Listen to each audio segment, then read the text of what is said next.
పాడి ప్రభా పాస్టర్ కూడా ప్రభా పాస్టర్ రాయడం చూసిన దేవుని బిడ్డలు ఊర్లు పెద్దలు వచ్చినలు దూర ప్రాంతాల నుండి దేవుని వాక్యం ఆడించిన అందరికీ యేసు ప్రభు యొక్క వందనాలు. అందరికీ దేవుడు దీవించిన కాక. బైబిల్ తరగతిలోనికి మనం వెళ్తాం. మత్తయి సువార్త 4వ అధ్యాయం నుండి మనం నేర్చుకున్నారు. మీరు నేర్చుకోలేదని అనుకున్నారు.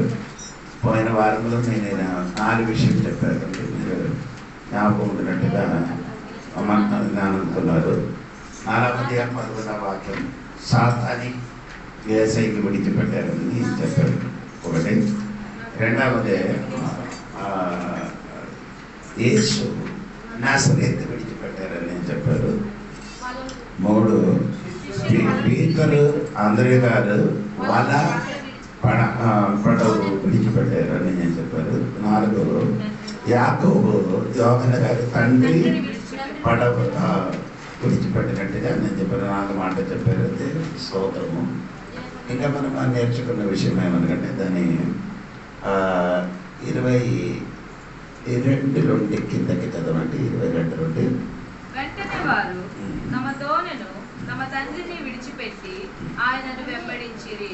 యేసు వారి సమాజ మందిరములలో బోధించుచు దేవుని రాజ్యమును గూర్చిన సువార్తను ప్రకటించుచు ప్రజలలోని ప్రతి వ్యాధిని రోగమును స్వస్థపరచుచు గలిలయ అంతటా సంచరించెను. ఆయన కీర్తి సిరియా దేశమంతటా వ్యాపించెను.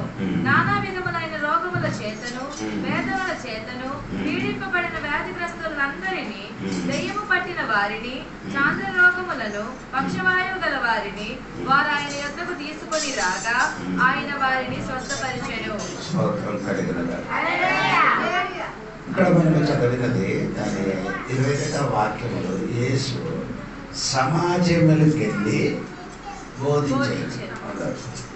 యేసయ్య పరిచర్య 3 విధములు. ఒకటి సమాజంలోకి వెళ్ళి ఏం చేసిన నేర్పిస్తున్నారు. ఇప్పుడు నేను ఒక బైబిల్ స్టడీ నేర్పిస్తున్నారు.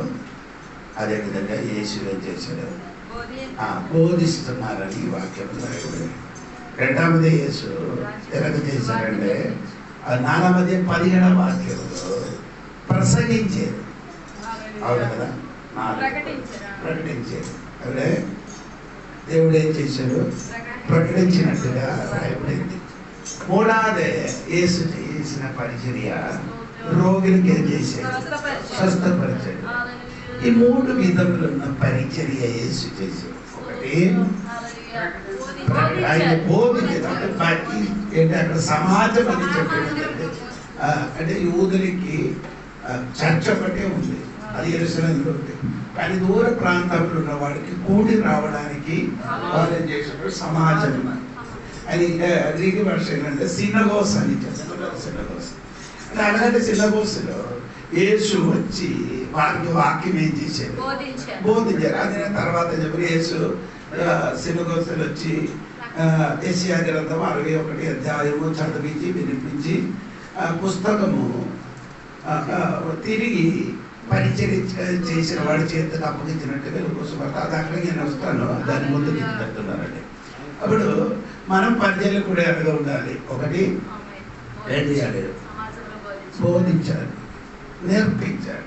సంఘములు పిల్లలకు బైబిల్ ఏం చేయాలి? నేర్పించాలి. అది ప్రసంగం కదా. ప్రసంగం వేరే, నేర్పించడం వేరే. నేర్పించడం మెల్లగా ఏం చేస్తున్నారు? నీకు మెల్లమెల్లగా పిల్లలకి నేర్పించినట్టుగా మీకు అది నేర్పిస్తున్నారు.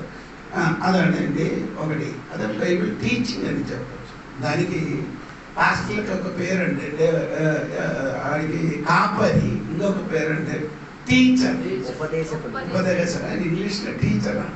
ఇప్పుడు దేవుడు బిడ్డలంటే ప్రసంగం చేయాలి, అప్పుడు ఏం చేయాలి? టీచ్ చేయాలి, నేర్పించాలి. ఏది ఎందుకు నేర్పించాలి?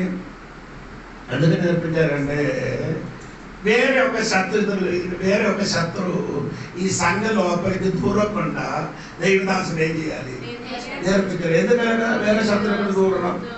వేరే శత్రువు అని నేను చెప్పిన మాట అంటే అబద్ధ బోధకుడు మన సంఘ లోపలికి రాకుండా దానికి ఎదురుగా ఆ బోధ సంఘ కాపాలి, విశ్వాసులకి ఏం చేయాలి? నేర్పించాలి. అదే పోయి దేవునికి సోదరు అలాగే నేర్పించలేకపోతే విశ్వాసులు ఏమవుతారు అంటే అదే వారికి ఈ అబద్ధ బోధలోనికి వారు కూడా వెళ్ళిపోయినట్టుగా మనకు కనబడుతున్నారు. ఒకటి యేసు వాడికి బైబిల్ నేర్పించారు.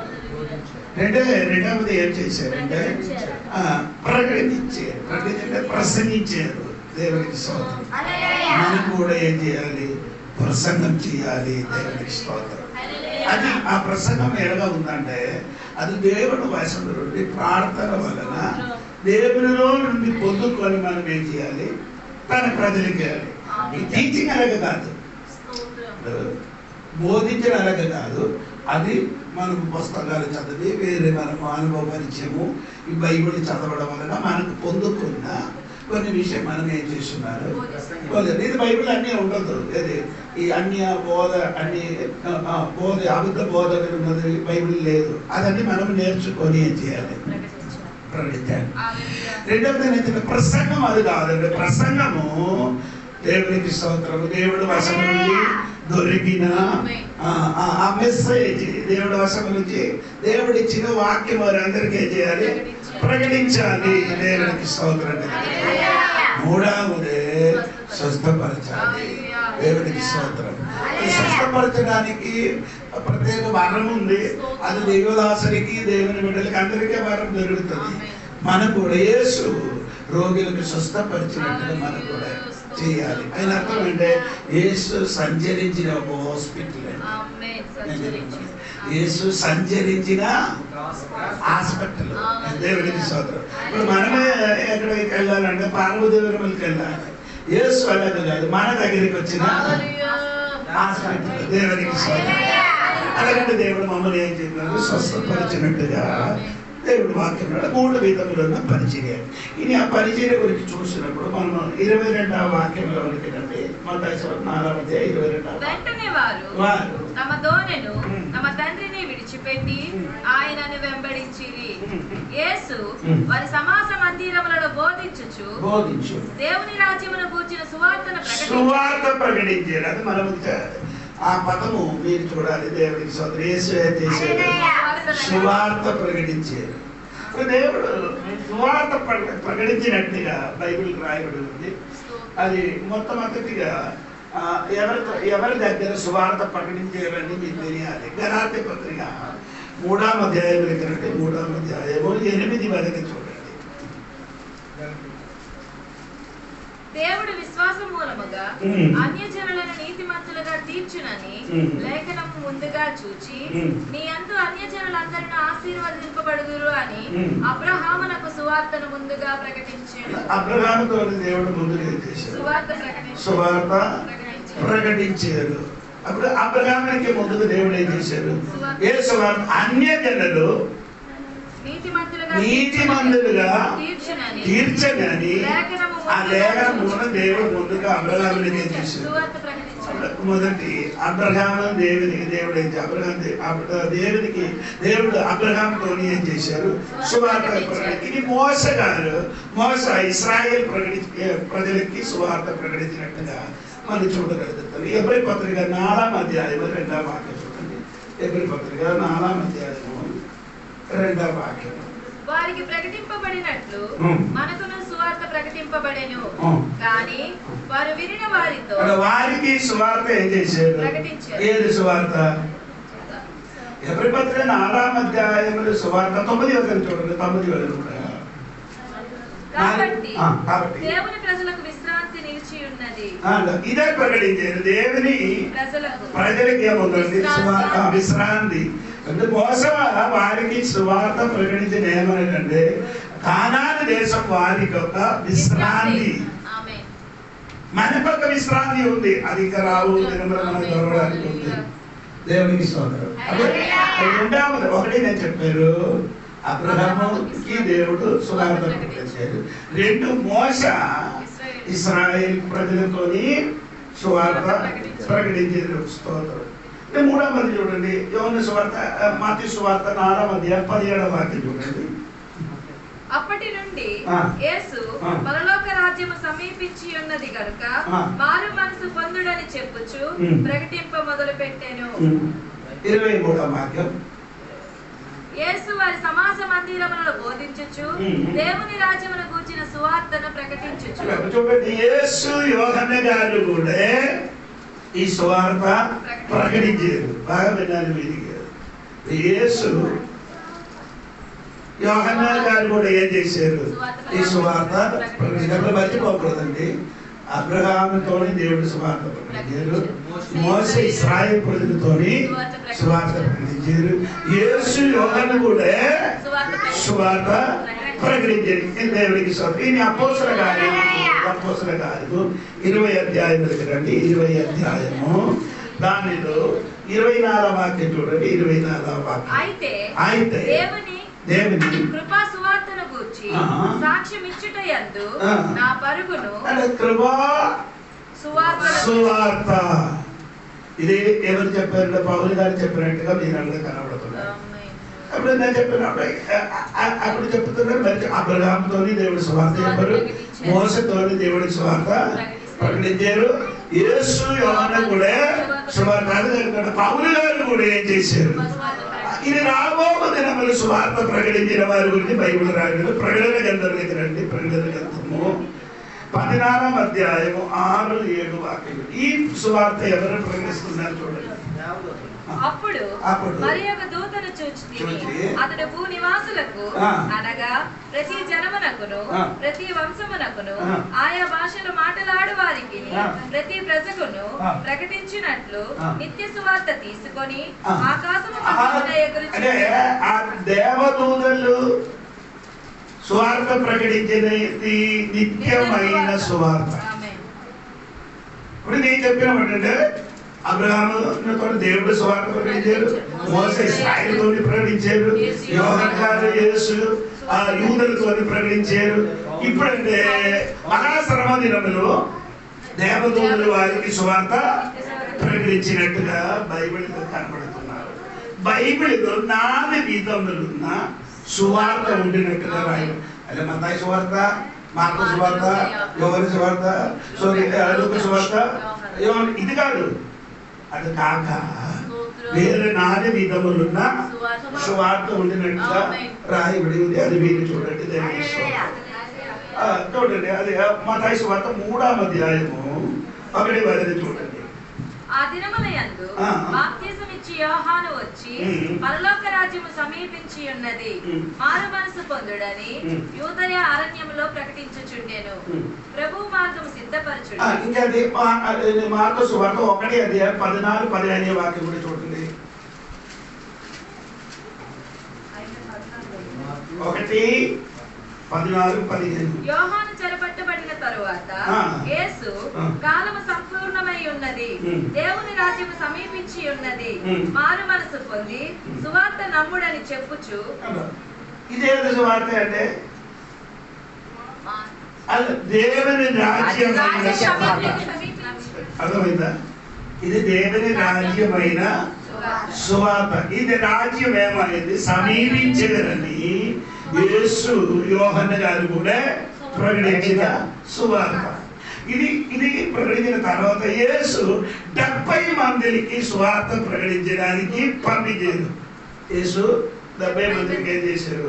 ఆ సువార్త ప్రకటించడానికి పంపించినట్టుగా రాడు. చూడండి, లూకా సువార్త 10వ అధ్యాయం 1-2 అటు తరువాత ప్రభు 70 మంది ఇతరులను నియమించి తాను వెళ్ళబో ప్రతి ఊరికిని ప్రతి చోటికిని తనకంటే ముందు ఇద్దరిద్దరిగా పంపెను.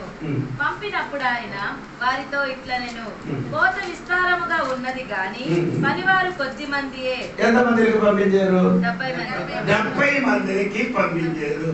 వారు ఏం సువార్త ప్రకటించారు? దేవుని రాజ్యము సమీపించారని యూదుల మధ్యకి వెళ్ళి సువార్త ఏం చేశాడు? అప్పుడు దేవుడి రాజ్యము యేసు ఇదిగో ఆయన రాజ్యము స్థాపింపబడబోతున్నారని యూదులకు ఏం చేశారు? యేసు ప్రకటించారు. యోహాను గారు ప్రకటించారు, యేసు ప్రకటించారు. తర్వాత యేసు 70 మందికి ఏం చేశారు? పిలిచి వారికి కూడా సువార్త ఏ సువార్త? దేవుని రాజ్యమైన సువార్త ప్రకటించడానికి వారి దగ్గరికి యేసయ్య పంపించారు. కానీ ఈ పంపించిన వాడు సువార్త వారే చేయలేదు, అంగీకరించలేదు. ఇప్పుడు దేవుడు యూదుల మధ్యకి దేవుడు రాజు సాగిపోతున్నారని చెప్పిన మాట ఇశ్రాయేలు అయినా యూదులు ఏం చేయలేదు, అంగీకరించలేకపోయింది. దేవునికి స్తోత్రం కలిగింది. అంగీకరించకపోయారు కాబట్టి ఇది దేవుడు ఏం చేశాడు, అక్కడ ఆపలేదు. ఏది సువార్త? ఆ దేవుని రాజ్యం గురించి సువార్త అక్కడే ఆగిపోయింది. దేవుడు మళ్ళీ సువార్త ప్రకటిస్తుంది. ఎప్పుడు? అదే మత్తయి సువార్త 24వ అధ్యాయము 14వ వాక్యం చూడండి. 14వ వాక్యం. మరియు ఈ రాజ్య సువార్త సకల జనులకును సాక్షార్థమై లోకమంతటను ప్రకటింపబడును. అంటే ఈ సువార్త ఎప్పుడు ప్రకటిస్తారంటే మహాశ్రమ దినములో ఈ రాజ్య సువార్త ప్రకటిస్తుంది. ఎప్పుడు? అప్పుడు యేసు చెప్పిన సువార్త ఏం చేశారు, అది నమ్మలేదు కాబట్టి ఆ సువార్త యేసు ఏం చేశారు, మళ్ళీ సువార్త మహాశ్రమ దినములు ఏమవుతున్నారు, ప్రకటింపబడుతుంది. దేవునికి స్తోత్రం. ఇదండి మొదటి సువార్త అని బైబిల్ రాయబడింది. ఈ రెండవ సువార్త గురించి మీరు చూడండి. ఇప్పుడు మనం చదవలేదు కదా, అపోస్తల కార్యము 20వ అధ్యాయము 24వ వాక్యం చూడండి. 24వ వాక్యం. అయితే దేవుని కృపా సువార్తను గూర్చి సాక్ష్యం ఇచ్చుట యందు నా పరుగును నేను ప్రభువైన దేవుని కృపా సువార్త అది మనం ఇప్పుడు ప్రకటిస్తున్నారు. అది పౌలు గారు ప్రకటిస్తున్నారు. ఏది? కృపా సువార్త. దేవునికి స్తోత్రం కలిగింది. అందుకని సంఘం నేను చెప్పమంటే కృపా సువార్త ఇప్పుడు ఏం చేస్తున్నారు, ప్రకటిస్తున్నారు. దాని గురించి పౌలు గారు చెప్పిన మాట ఏంటంటే రోమపత్రిక 2:1-16 వాక్యములు చదివితే నా సువార్త అని చెప్పుతున్నారు ఆయన. అర్థమైందంట. ఎవరి సువార్త? నా సువార్త. ఏ సువార్త అది? కృపా సువార్త. దేవునికి స్తోత్రం. కృపా సువార్త పౌలు చెప్పినప్పుడు నా సువార్త అని చెప్పబడినప్పుడు దేవుడు బిడ్డలు అందరూ ఏం చేయాలి, ఈ సువార్త ప్రకటించడానికి పాలు పొందాలి. ఏది? కృపా సువార్త.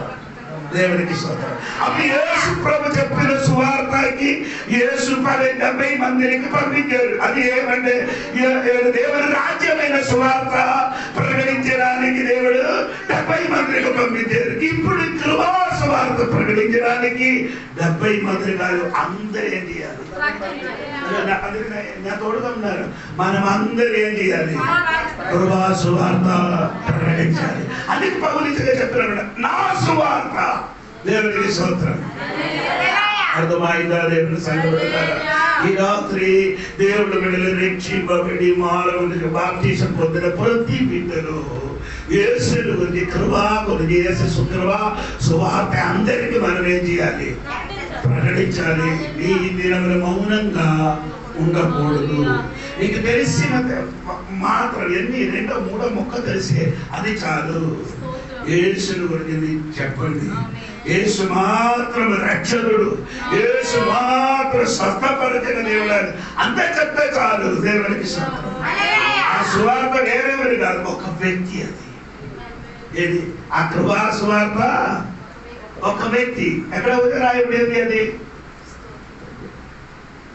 యేసుక్రీస్తు సువార్త అని రాయబడింది. అక్కడ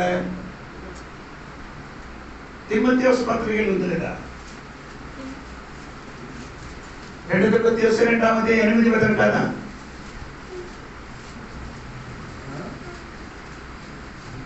జరిగిందా? 2:8 చదవండి. దావీదు సంతానంలో పుట్టి మృతులలో నుండి లేచిన యేసుక్రీస్తును జ్ఞాపకం చేసుకున్నాను.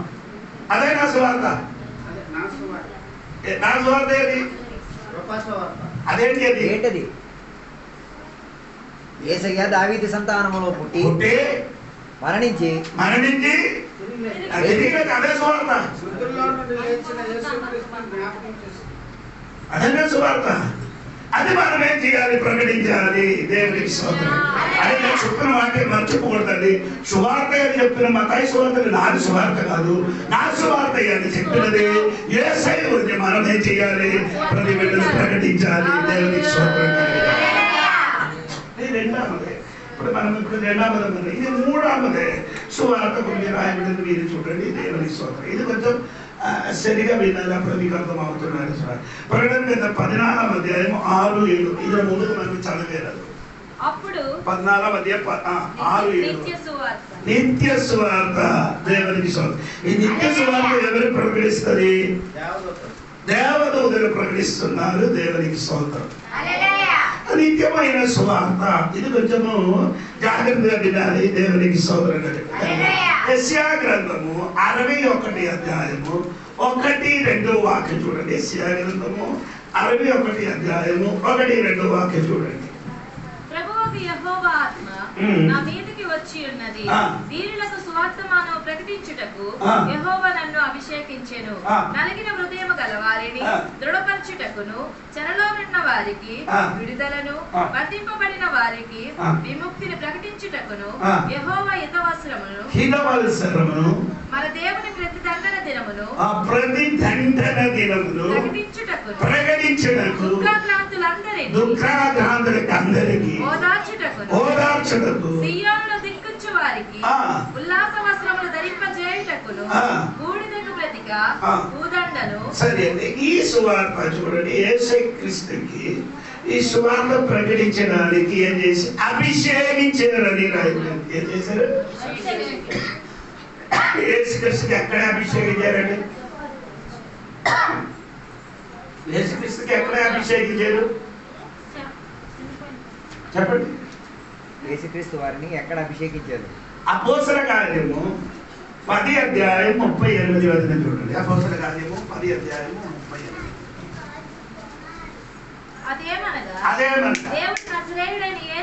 దేవుడు నజరేయుడైన యేసును పరిశుద్ధాత్మతోను ఒకటి శక్తితోను అభిషేకించినది. అంటే చూడండి, దేవునికి అభిషేకించారు. పరిశుద్ధాత్మతోని శక్తితోని దేవుడు ఏం చేశాడు?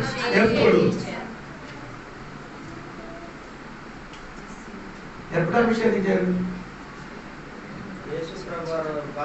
బాప్తిస్మం పొందినప్పుడు తండ్రి అయిన దేవుడు తన కుమారునికి ఏం చేశాడు? ఇప్పుడున్న అభిషేకం ఏంటి? ఇప్పుడు కొందరు అభిషేకం చేస్తున్నారు కదా. ఇప్పుడు కొందరు సేవకులు కొందరు అభిషేకిస్తున్నారు కదా. కొందరికి ఏం చేస్తున్నారు? యేసుకి అది చెయ్యలేదు, నీకెందుకు చేస్తున్నారు? యేసు ప్రభుకి ఏం చేయలే, అది ఎందుకు చేయలేదండి?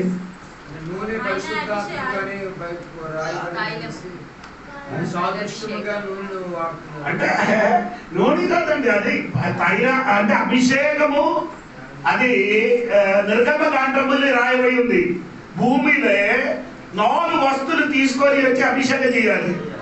అదేం చేయకూడదు, మళ్ళా ఎవరు ఏం చేయకూడదు, అలాగే చెయ్యకూడదు. చేసి ఆ మనిషిని ఏం చేయాలి?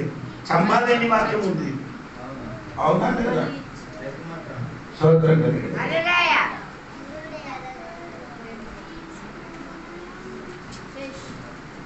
నిర్గమకాండంలోకి రండి.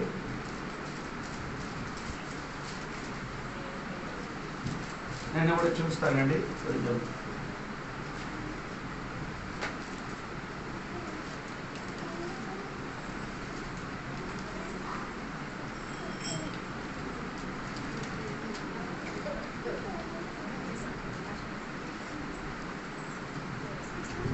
చూడండి, 30 అధ్యాయము 22 నుండి మరియు యెహోవా మోషేతో ఇట్లనెను, నీవు ముఖ్యమైన సుగంధ సంభరములతో పరిశుద్ధ స్థలము సంబంధమైన తులము చొప్పున అచ్చమైన గోపరసము 500 తులములను, సుగంధము గల లవంగి పట్ట సగము అనగా 250 తులముల ఎత్తును, నిమ్మగడ్డి నూనె 250 తులముల ఎత్తును, లవంగి పట్ట 500 తులములు, ఒలీవ నూనె సాంబారమును 3 పళ్ళును తీసుకొని వాటిని ప్రతిష్టాభిషేక తైలము అనగా అభిషేక తైలం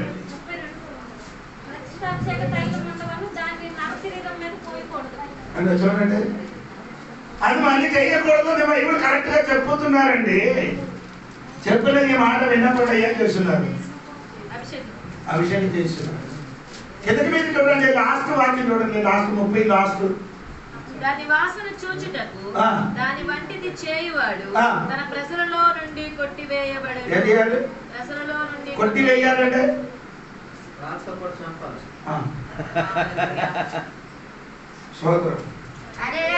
ఇప్పుడు మీకు అర్థమైనట్టుగా నేను అనుకున్నారే, ఇది బైబిల్ సరి అయిన రీతిగా తెలియలేదు కాబట్టి చాలా మంది ఏం చేస్తున్నారు? అభిషేకం చేస్తున్నారు. దేవుడికి స్తోత్రం. మనం అలాగా చెయ్యకూడదని దేవుని వాక్యము రాయబడి ఉంది. దేవుడికి స్తోత్రం కలిగింది కాక ఇది మీరు ఇంకా తెలియాలంటే దేవుడికి స్తోత్రం. 2 కొరింథీ పత్రిక 1 అధ్యాయము 21 చూడండి. మీతో కూడా క్రీస్తునందు నిలిచి ఉంటున్నట్లుగా మమ్మల్ని స్థిరపరిచి అభిషేకించిన వాడు దేవుడే. చెప్పండి, అభిషేకించిన వాడు దేవుడే. ఇప్పుడు ఈ కాలంలో అభిషేకించిన వాడు ఆడు దేవుడా? పాస్టర్కి అభిషేకించడానికి భూమిలో ఒక్క మనిషిని కూడా హక్కు లేదు, అర్హత లేదు, అధికారం లేదు. అభిషేకించడానికి అర్హత ఉన్నవాడు యేసు తప్ప. తనే ఎక్కడ నోడి అంటే తనే చేస్తున్నారంట. వ్యాపారం ఇది పాస్టర్కి ఏం చేయొచ్చు? అభిషేకం లేదు. పాస్టర్ కోడే ఎవరండి చెయ్యి ఉంచి ప్రార్థన చేసి ఓడే చెయ్యాలి. అందుకని అప్పుడు మనము ఈ మత్తయి 10 అధ్యాయంలోకి వచ్చినప్పుడు అదే నేను చెప్తానండి. పాస్టర్కి ఏం చేయాలి? ఓడే చేయాలి. ఓడే అది పాస్టర్ సీనియర్ పాస్టర్ గారు వచ్చి ఏం చేయాలి? ఓడినేషన్. అది నేను ఓడే స్తోత్రం కలిగింది. అది అభిషేకం కాదు. దేవుడి సేవ కొరకు ఆయనకి ఏర్పరిచారు. ఎప్పుడు వాళ్ళు రెక్కింపబడారు, ఎప్పుడు దేవుడి సేవ కోసం పిలుపు ఆయనలోనికి వచ్చిందో అప్పుడు అది సంఘానికి, సంఘ కాపారికి తెలిసినప్పుడు సంఘ కాపారి ఏం చేస్తున్నారు? ఈ కుమారునికి దేవుడి పరిచయం కోసం మమ్మల్ని ఏం చేస్తున్నారు? వేర్పరుస్తున్నారు. అంటే నేను అపోస్తలుల గారి 13వ అధ్యాయంలో సంగతి చెప్తున్నా. పౌలు గారికి, బర్నబాసు గారికి పిలిపిన పరిచయం కొరకు ఏం చేయాలి? వేర్పరచమని రాయబడింది. ఎప్పుడు అడిగి పిలుపు ఉన్నదని తెలిసినప్పుడు వారికి ఏం చేశారు? వేర్పరిచారు. అది ఓకే, వేర్పరిచారు. తర్వాత వేర్పరిచిన తర్వాత చేయని వాడి పని అండి ఓర్డినేషన్ చేయడం. అది కొన్ని సంవత్సరాలు రావాలి. త్వరగా ఆడికే చేయకూడదు, ఓర్డినేషన్ చేయకూడదు. దేవుని అప్పుడు మన నేను అభిషేకం గురించి చెప్తున్నాను. తండ్రి అయిన దేవుడు యేసు ప్రభుకి ఏం చేశారు? అభిషేకం దేవుని వరకు సువార్త ప్రకటించడానికి అభిషేకించినప్పుడు 2 మాట అక్కడ చెప్పారు. యెషయా గ్రంథము 61 అధ్యాయం 2వ వాక్యం 2వ వాక్యం 2 మాట. 1 దేవుని సంవత్సరం ఏదండి? 2వది ప్రతి దండన దినము ఉందా? ఉంది కదా. ఇదే మాట యేసు సినగోగులో వచ్చి చదివిన వాక్యం చూడాలి. లూకా సువార్తలోకి రండి, 4వ అధ్యాయము 18 నుండి కిందకి చదవండి. ప్రభువాత్మ నా మీద ఉన్నది, వేదనకు సువార్త ప్రకటించుటకై ఆయన నన్ను అభిషేకించెను. చెరలోనున్న వారికి విడుదలను, గుడ్డి వారికి చూపును కలుగునని ప్రకటించుటకును, నలిగిన వారిని విడిపించుటకును, ప్రభువు హితవస్త్రమును ప్రకటించుటకును ఆయన నన్ను పంపి ఉన్నాడు. అక్కడ ఏదైనా విడిచిపెట్టారా? చూడండి, అక్కడ ఏదైనా విడిచిపెట్టిందా? బైబిల్ చూడండి, నన్ను చూడొద్దు, చదివిన మాట చూడండి. యెషయా గ్రంథములో 61 అధ్యాయం 2, 3 వాక్యం ఉంది.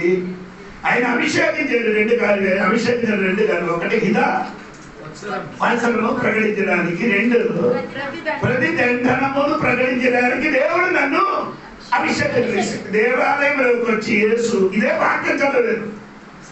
చదివినప్పుడు అక్కడ ఒక్కటి మాత్రం చెప్పారు, ఏది? హితవత్సర ప్రకటించడానికి నన్ను పంపించారని చెప్పి చదివి పుస్తకం తిరిగి ఇచ్చారు. కానీ ఈ పదం చెప్పలేదు. ప్రతి దండన దినమైన సువార్త యేసువే చేయలేదు, ప్రకటించలేదు. దేవునికి స్తోత్రం కలిగింది. దేవుని హిత సంవత్సర వర్షం అని చెప్పడానికి ఉన్న కారణం మీకు తెలియాలి. దేవునికి స్తోత్రం కలిగింది. లేవియా కాండములోకి రండి. లేవియా కాండము 20వ అధ్యాయము 12వ వాక్యం. ఒకడు తన కోడలితో శయనించిన లేవియా కాండము 25వ అధ్యాయము 12వ వాక్యం. అది సునాద కాలము, అది మీకు పరిశుద్ధ మగును. పొలముల దానంతట అదే పండిన పంటను మీరు తినెదరు. ఆ సునాద సంవత్సరమున, ఏ సంవత్సరం అండి? సునాద అదే హిత సంవత్సరం. అర్థమైందా? హలో, నేను చెప్పిన అర్థమైందా లేదో తెలియదు. దేవునికి స్తోత్రం కలిగింది. ఇదేమండి, అది మీకు తెలియాలి. అది 25:9 వచనం నుండి కిందకి చదవండి. 7వ నెల 10వ నాడు మీ స్వదేశం అంతటా శృంగనాదము చేయవలెను. ప్రాయశ్చిత్త దినమున మీ దేశం అంతటా ఆ శృంగనాదము చేయవలెను. మీరు ఆ సంవత్సరమును అనగా 50వ సంవత్సరమును పరిశుద్ధపరిచి మీ దేశ నివాసులందరికీ విడుదల కలిగినదని చాటింపవలెను. అది మీకు సునాదముగా నుండును. అంటే సునాదనముడి హిత సంవత్సరం. స్తోత్రం. ఎప్పుడది? 70 సంవత్సరము.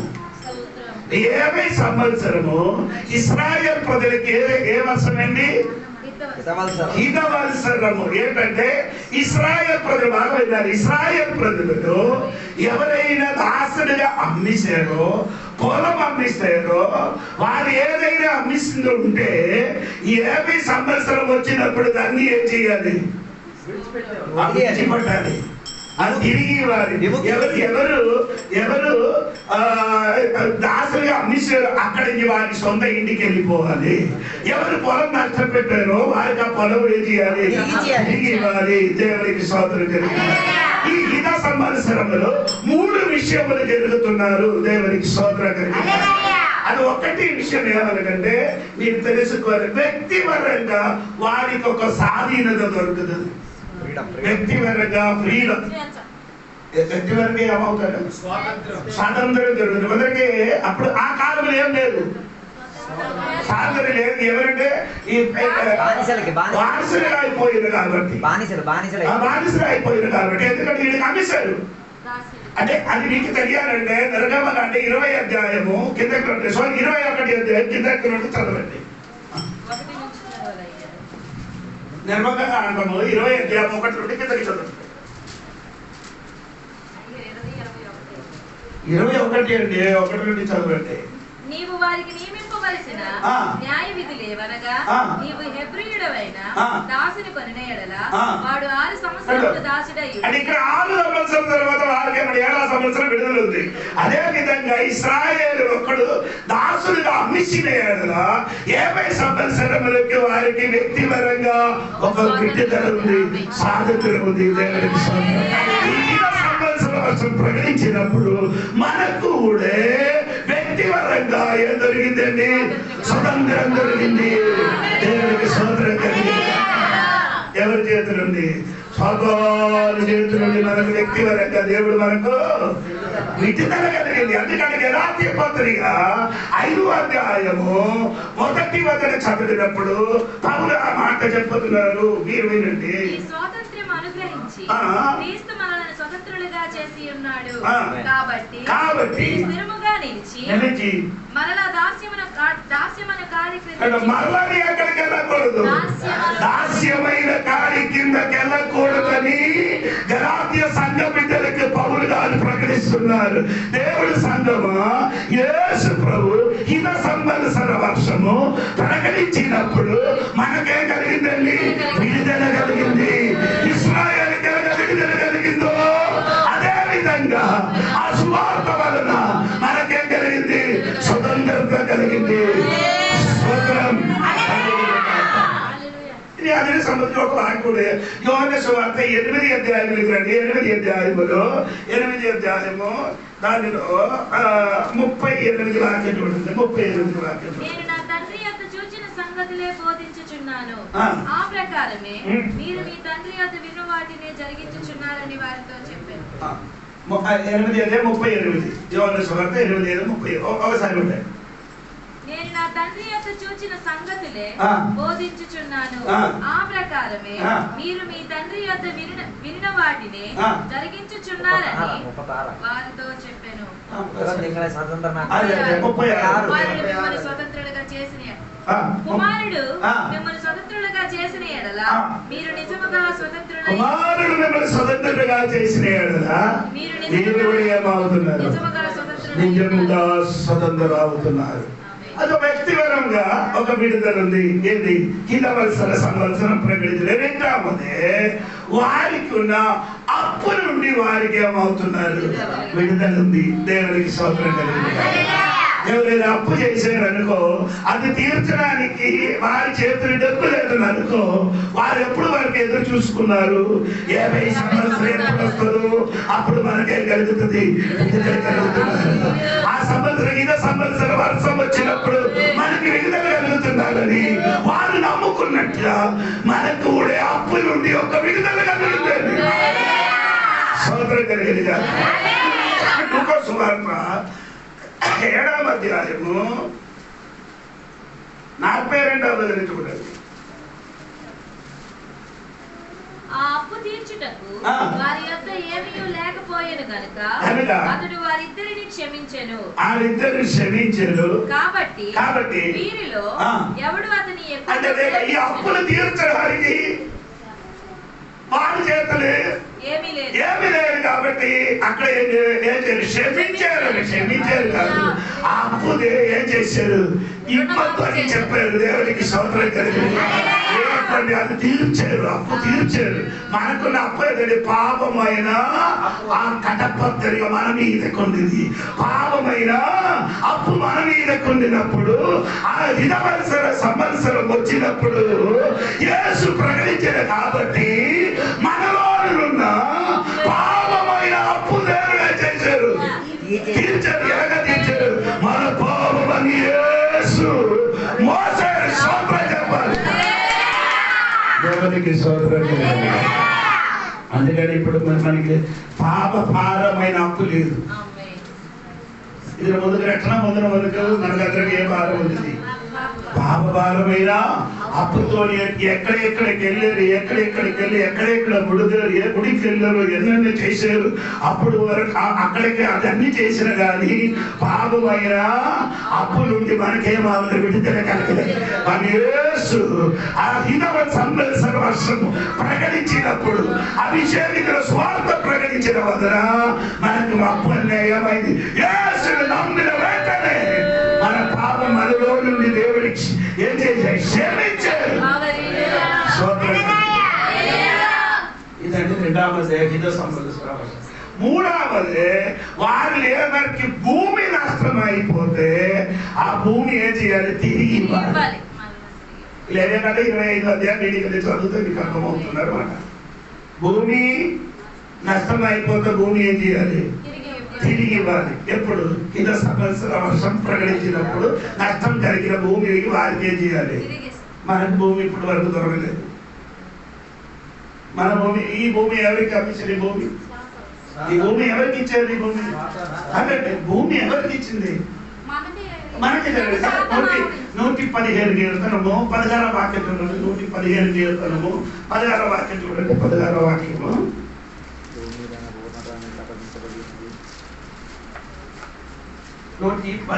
కీర్తన ఆకాశము యెహోవా వశము, భూమిని ఆయన నరులకు ఇచ్చి ఉన్నాడు. ఈ భూమి ఎవరి చేతికి ఇచ్చారు? దేవుడు. సోదరు మనకి ఇచ్చారు. మన ముత్తాత ఎవరికి ఇచ్చారు ఈ భూమి? ఎలాగా? ఎవరు చెప్పారు? అది రోజు పంట తినేసిన కాబట్టి దేవునికి స్తోత్రం. పంట తిన్న కాబట్టి ఈ భూమి ఎవరి చేతికి వచ్చారు? సాధారణ మొదటి యోగన పత్రిక 5వ అధ్యాయం 19వ వాక్యం చూడండి. 5వ అధ్యాయం 19వ వాక్యం. మనము దేవుని సంబంధులమనియు లోకమంతయు దుష్టుని అందున్నదియు ఎరుగుదుము. లోకమంతయు దుష్టుని ఇది ముందుకు మనకి చదివిన కీర్తన ఎవరిది? ఈ భూమి లోకమంతయు మనకి నరులకి దేవుడు ఇచ్చాడు. ఇప్పుడు ఎవరి చేతులు ఉంది? దుష్టుని చేతిలో. అదే కాదు సాతాను యేసయ్య చెప్పారు, ఈ లోకమంతా నా చేతిలో.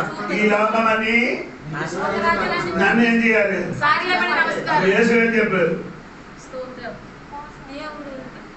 దేవుని తప్ప వేరే ఎవరికి చేయకూడదు, ఆరాధన చేయకూడదు. ఇంకా సాగరపడి ఇది పొందుకున్న వ్యక్తి కాదు. నిన్ను నేనే చేస్తుంది.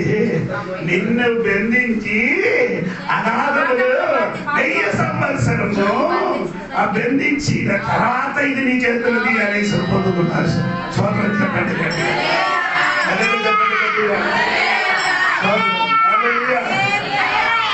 ఆదాము అవ్వ ఏదో తోటలో ఒక రోజు నివసించలేదు, ఒక రోజు ఏం చేయలేదు. నివసించారా? ఎలాగా? ఆదాము వయసు ఉందా? అంతే ఉందా? ఆదాము వయసు చెప్పండి. 930. అంటే నీ ప్రకటన 90 కీర్తనలకు మాట ఉంది. దేవుని 2-3 వాక్యం. 90 కీర్తన 2-3 వాక్యం. పర్వతములు పుట్టక మునుపు భూమిని లోకమును నీవు పుట్టింపక మునుపు యుగ యుగములు నీవే దేవుడవు. నీవు మనుషులకు మట్టికి మార్చుచున్నావు. నరులారా తిరిగి రండని నీవు సెలవిచ్చుచున్నావు. నీ దృష్టికి 1000 సంవత్సరము గతించిన నిన్నటి వలె ఉన్నవి. అదే అయితే ఆదాము వయసు ఎంత? 9 ఒక్క రోజు కూడా మన లెక్క కాదు, దేవుడి లెక్క. దేవుడికి స్తోత్రం. అంటే అలాగండి. అప్పుడు నీ అనుకోండి, 1000 సంవత్సరం గద్దించిన నిన్నెక్క దినం, ఒక రోజు ఏం చేయలేదు. ఆదాము ఏదైనా తోటలో నివసించలేదు. అదే స్థలంలో దేవుడు మనకు 1000 సంవత్సరం పరిపాలన చేయడానికి ఈ భూమి మన చేతి దేవుడు. అది ఎలాగా అయిపోతున్నారంటే సాతానికి దేవుడు ఏం చేస్తున్నాడు? అదే ప్రకటన గ్రంథము 20వ అధ్యాయము 1, 2, 3, 4 వాక్యం చదివినప్పుడు మీకు అది కనబడుతుంది. చదవండి. చేత పట్టుకొని అగాధం యొక్క తాళపు చెవి గల ఒక దేవదూత పరలోకం నుండి దిగి వచ్చుట చూచి తిని అతడు ఆది సర్పమును అనగా అపవాదియు సాతానును అను ఆ ఘట సర్పమును పట్టుకొని 1000 సంవత్సరములు వారిని బంధించి అగాధములో పడవేసి ఆ 1000 సంవత్సరములు గడుచు వరకు అంటే 1000 సంవత్సరమైన అగాధములు పడేసి బంధిస్తాం. బంధించిన తర్వాత ఎందుకు బంధించారు? అలాగే నీ ఒక్క రోజు నా బిడ్డలకి ఏదో తోటలు చేయలేదు, ఉండడానికి లేదు కాబట్టి నిన్ను నేను చేస్తున్నాను. 1000 సంవత్సరము అగాధములు నిన్ను ప్రార్థిస్తారట. దేవుడికి స్తోత్రం కలుగును. అలాగే బంధించి ఈ భూమి సాతానికి దేవుడు ఏం చేసినాడు? పట్టుకొని నరకమని పడేసిన తర్వాత ఈ భూమి దేవుడు మన అధికారం ఇష్టపోతున్నాడు. గట్టిగా స్తోత్రం. కింద సంవత్సర వర్షం 2వ పాటలు దేవుడు చెప్పలే. ఏది? ప్రతిదండనం. అది ఎవరు చెప్పుతున్నారంటే ప్రకటన గ్రంథము దగ్గర 14వ అధ్యాయము 6, 7 వాక్యం చూడండి. అప్పుడు మరి యొక్క దూతను చూచి భూనివాసులకి అనగా ప్రతి వంశమునకును ఆయా భాషల మాట్లాడు వారికి ప్రతి ప్రజకును ప్రకటించినట్లు నిత్య సువార్త తీసుకొని ఆకాశము మధ్య మార్గమున ఎగురుచుండెను. అతడు మీరు దేవునికి భయపడి ఆయనను మహిమపరచుడి. అంటే ప్రతి దండన సువార్త అప్పుడు ప్రకటిస్తుంది. ఎప్పుడు 7 సంవత్సరములు భూమిని శ్రమ కలిగినప్పుడు ప్రతి దండన సువార్త అప్పుడు ప్రకటిస్తుంది. స్తోత్రం. గట్టిగా స్తోత్రం చెప్పచ్చు. 7 సంవత్సరం సుఖం కాదండి. మొత్తం ఏముంది? దండన, ప్రతి దండన. దేవుడికి స్తోత్రం. అప్పుడు మనం ఇప్పుడు చెప్పిన మాటకి మీరు చెప్పకూడదండి. ఎక్కడికి మనం అక్కడికి వెళ్ళిపోయారు, అక్కడికి రావాలి. ఏ సువార్త నుండి అక్కడికి వెళ్ళిపోయారు మనము? ఏ సువార్త? నిత్యమైన సువార్త నుండి మనం అక్కడికి వెళ్ళిపోయారు. దేవునికి స్తోత్రం కలిగి. ఓకే, ఇది మనసు. 4వ సువార్త చూడండి. ఇక 4 సువార్తలు ఉందని నేను చెప్పాను కదా. గలాత్య పత్రిక 1 అధ్యాయము 7వ వాక్యం చూడండి. గలాత్య పత్రిక 1 అధ్యాయము. అది మరి యొక్క సువార్త కాదు గాని క్రీస్తు సువార్త. అన్ని పేరండి. మరి యొక్క సువార్త. మరియం సువార్త కాదు, మరి యొక్క అంటే వేరొక సువార్త. అదే అండి, ఇది అబద్ధ బోధ. గలాత్య సంఘ బిడ్డల మధ్యకి అబద్ధ బోధ అయిన సువార్త వచ్చింది, ఊరుకొచ్చింది. దేవునికి స్తోత్రం. మీరు చూసినప్పుడు అది బయట రూపం చూసుకుంటే అది ఎలా ఉందో తెలుసా? మేకప్ పిల్లలుగా కనిపిస్తుంది. ఎలాగ కనిపిస్తుంది ఆ సువార్త? బయట చూసిన ఎలా ఉంది, కానీ లోపల తోడేది. కొన్ని సంఘముల పేరు చెప్తారు, చాలా మంచిది కాదు. కానీ యేసు ప్రభు దేవుడు కాదట, గబ్రియలట, నరకం లేదట. ఎవరు లేదు అంటే నరకం లేదు. సంఘంలో కలిగిన సూపర్ కాదు. ఏ పాపం చేసి ఎక్కడికి వెళ్ళరు, ఫ్రీ. అందరు వెళ్ళిపోవచ్చండి. దేవుడికి స్తోత్రం. అక్కడికి వెళ్తే ఏం దొరుకుతుంది? అందరికీ పరలోకమే కదా. డబ్బులు దొరుకుతుంది. అక్కడికి వెళ్తే ఏం దొరుకుతుంది? డబ్బులు దొరుకుతుంది. పిల్లలకి ఏదైనా ఎక్కడైనా హాస్పిటల్ ఉంటే హాస్పిటల్ ఏం దొరుకుతుంది? ఉద్యోగం దొరికింది. ఉదయం దొరుకుతుంది. ఇది ఈ స్వార్థం మీ దగ్గరికి వచ్చిన అందరూ ఫోటో మీ పరిగెట్టి నడిచి మరి ఎవరు ఎవరి సైలెంట్ అయిపోయింది. ఆడ మీకేమిస్తారండి? అదేగా దేవుడికి స్తోత్రం. చెప్పినది ఉద్యోగం, డబ్బు. అది వచ్చినప్పుడు ఏమవుతుంది? మనకు డబ్బులు కాదంటే ముఖ్యము, ఆడు చెప్పిన డాక్టరింగ్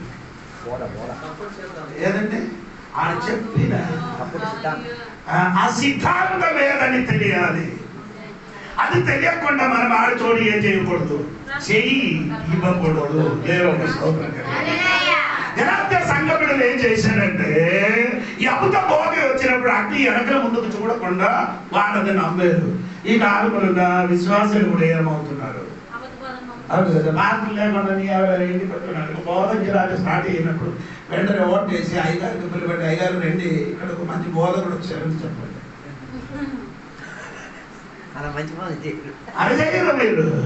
ఆయన ఎందుకు వచ్చారు? ఉద్దేశం ఏంటి? అదే చెప్పాలి. దేవునికి సోదరు. మా సంఘంలోకి వచ్చారండి. అది ఆ సంఘం ఉందంటే చర్చ గుడ్ న్యూస్ చర్చ్. అది కొరియన్ గుడ్ న్యూస్ చర్చ్. అంటే చెప్తుంది ఏమంటే ఆయన బోధ ఏంటో తెలుసా? నేను ఈ వచ్చిన ముందుగా నేను అదే చేశాను. సంఘంలో తెలియవలసింది ఎందుకు? నా పిల్లలు ఏం తెలియాలి? వాళ్ళకి పిల్లల దగ్గర ఒకసారి మా చర్చకి వచ్చి చూడు అని చెప్పారు. ఏంటి అంటే అడిగేటప్పుడు చెప్పారు. చెప్పినప్పుడు పిల్లలు చెప్తారు, మీరు ఏ సంఘం? జోడి మాస్టర్ సంఘంలోకి వెళ్తున్నారని చెప్పిన వెంటనే ఆడేసారు. పిలవలేదు, వెళ్ళిపోయింది మాట. ఆడ బోధ ఏంటో తెలుసా? ఒకసారి నేను రెచ్చిపోబడితే నీలో ఉండరు, పాపం ఉండేది. ఒకసారి అలాగైతే మనం అందరూ ఒకసారి తాగడు చర్చికి వెళ్ళడం అవసరం లేదు. ఆడనగా బోధించారు. ఈ బోధ విన్నప్పుడు చాలా మందికి ఏం కలిగింది? సంతోషం. ఇగో ఈ పాటలు అందరూ మనకి అక్కడ ముట్టకూడదు, ఇక్కడ ముట్టకూడదు, అది చేయకూడదు, ఇది చేయకూడదు, ఇది తినకూడదు. అందుకంటే మంచిది ఇది కదా సువార్త. హలో, అందరు ఉన్నారా నా తోడుగా? నా తోడుగా అందరు ఉన్నారా? సోదరం కలిగిన ఈ సువార్త, ఈ వచ్చిన సువార్త తెలుసుకోండి. దేవుడికి సోదరం కలిగి సంఘంలోకి సువార్త దూరింది కాబట్టి ఏం జరిగిందండి నీకు చూడండి. ఎలాంటి సంఘంలోకి సువార్త వచ్చింది కాబట్టి ఏమైంది? 6వ వాక్యం చూడండి. 1 అధ్యాయం 6వ వాక్యం. క్రీస్తు కృపను బట్టి మిమ్మల్ని పిలిచిన వారిని విడిచి, ఆ సువార్త వచ్చిన కాబట్టి ఏం చెప్పారు? పిలిచిన వారికి ఏం చేశారు? విడిచిపెట్టి. సువార్త వస్తే విడిచిపెట్టుతుంది. ఏది? ఈ అబద్ధ బోధ వస్తే అటు తిరిగితే విడిచిపెడుతుంది. ఎవరికి? అబద్ధపు సువార్త రాలే ముందుకే విడిచిపెట్టడానికి రెడీ మన పిల్లలు. అర్థమైందా? ఆ సువార్త ఇంకా పిలిచేవాడిని పిలిస్తే చాలు వీళ్ళు పరిగెట్టేస్తారు. భర్త భార్యలు గొడవలు అవుతున్నారు. అవుతుందా లేదా? చెయ్యొద్దు. ఇంటికాడ భార్యాభర్తల మధ్య గొడవ అవుతుందా లేదా? గొడవ లేకపోతే నీళ్ళు ఏదో గొడవ. దాంపత్య జీవితంలో గొడవ లేవా? జీవితం ఏముంది? ఎందుకు మీరు విడిచిపెట్టి వెళ్ళిపోలేదు? చెప్పండి. గొడవ అయింది కదా, విడిచిపెట్టి ఎందుకు వెళ్ళిపోవట్లేదు? ఎక్కడి నుంచి వెళ్ళినా ఎక్కడికి వెళ్ళినా అదే గొడవ కదా. అవును కదా. అంటే సంఘమని నీ ఎందుకు విడిచిపెట్టి వెళ్ళడం? ఇది సంఘమే కదా, అక్కడికి వెళ్ళినా సంఘమే కదా, మళ్ళీ ఇక్కడ విడిచిపెట్టి అక్కడికి వెళ్ళినా గొడవే అవుతుందిగా. నాకు చెప్పిన అది ఎలాగ పరిగెట్టేస్తున్నారు అందరూ. వీడు మంచోడు కాదు, వాడు మంచోడు అంటే అక్కడ గొడవ తప్పు. ఈ సంఘం మంచిది కాదు, ఇంకో సంఘం మంచిది అంటున్నారు కదా.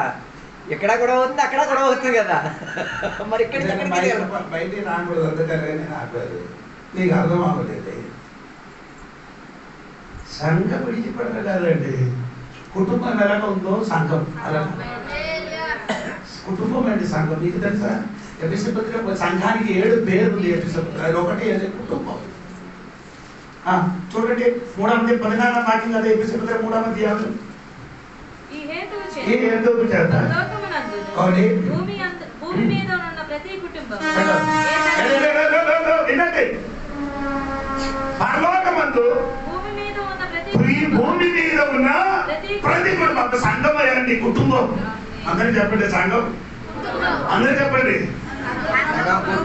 మీరన్నీ సంఘం విడిచిపెట్టి వెళ్ళిపోవడానికి రెడీ అయింది.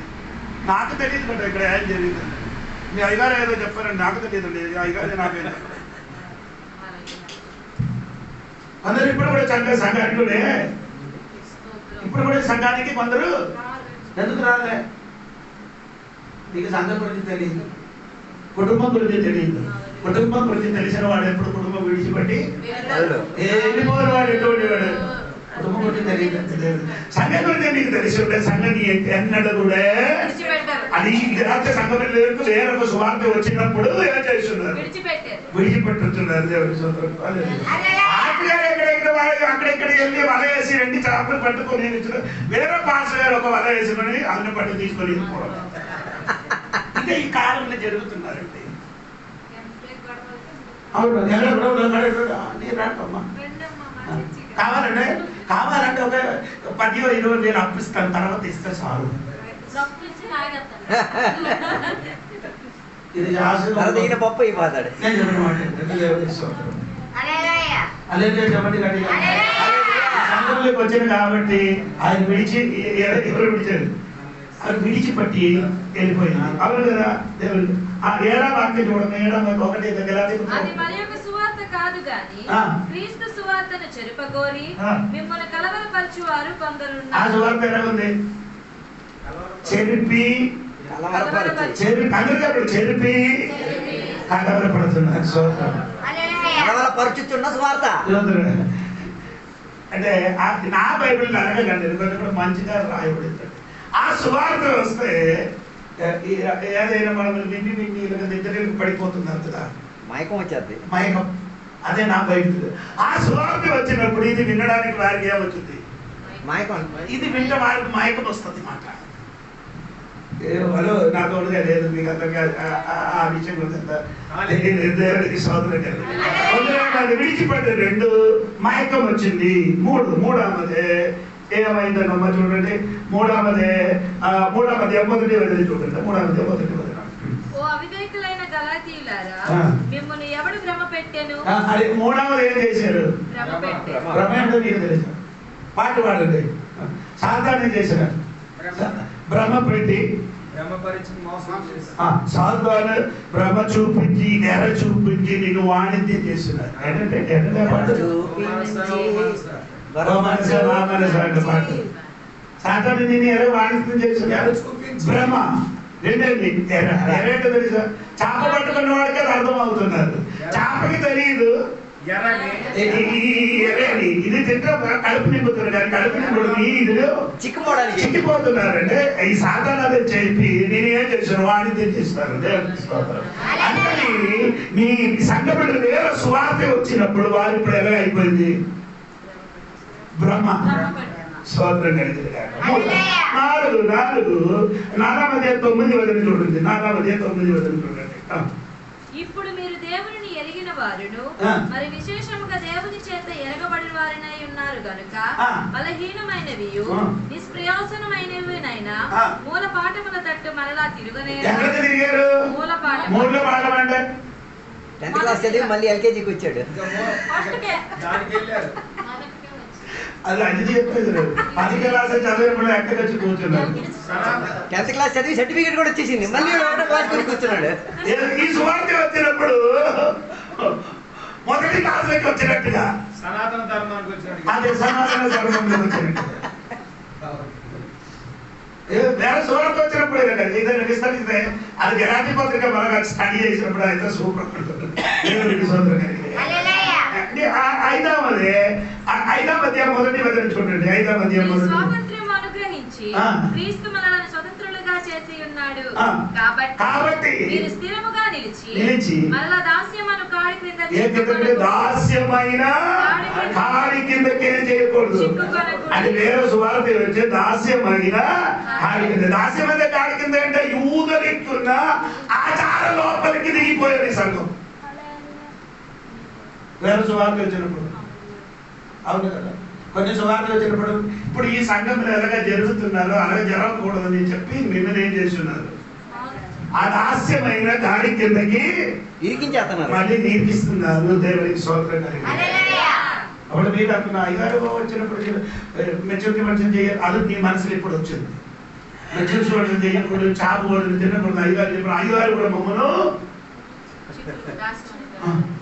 నీ మనసులో అది రాలేకపోతే మంచిది. అంటే నేను చెప్పినప్పుడు మీరు అన్ని త్రోవ మూసే చెప్పాలి కదా. దేవుడికి స్తోత్రం. నేను అందుకనగా చెప్పారంటే అది మన ఆధారం కాదు.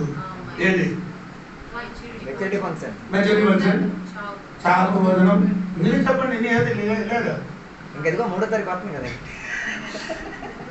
ఆదివారం ఆగింది కదా. ఏ పండుగ?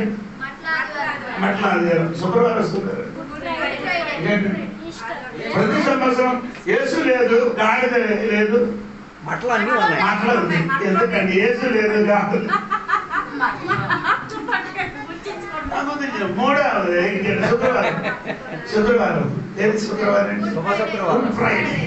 అంటే అప్పుడు 3 గంటల వరకు 7 మాటలు. పోయిన సంవత్సరం చెప్పారు అదే మాట, ఈ సంవత్సరం అదే మాట. అది ఎవరు తినే ఆధారం అండి? 1వ క్లాస్ పిల్లలు కాదు. తండ్రి ఇంటి నుంచి వెళ్ళిపోయినా ఆడే తిన్నారు. పొట్టు నిన్నే అంటారు పొట్టు. ఈ రోజు అంటారు పొట్టు. వచ్చిన వాళ్ళ పొట్ట నాన్న ఇంటికి రా. కుమారుడు తప్పిపోయిన కుమారుని తిరిగి ఇది నాన్న ఇంటికి వచ్చినప్పుడు నేనే వెరైటీ భోజనం అక్కడ ఉంది. అక్కడ విందుశాల చెప్పిన మీకు అర్థమైంది. ఎన్నెన్నో రకాల కూర. కేరళకు మ్యారేజ్ జరిగినప్పుడు 110 కూరలు చేసేదట ఒక మ్యారేజ్. అది అన్ని ఈ లోకమని మా ఏసై దగ్గరికి వస్తే మొత్తం కూర బాబు.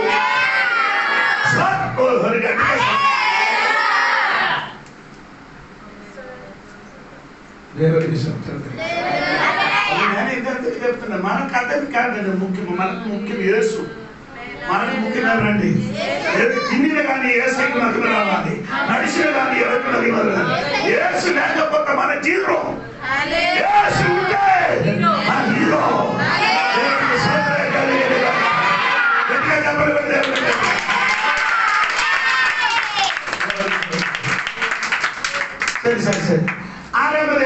జరిగిన విషయం 5వ అధ్యాయం 7వ వాక్యం గలాతీయులకు 5వ అధ్యాయం 7వ వాక్యం.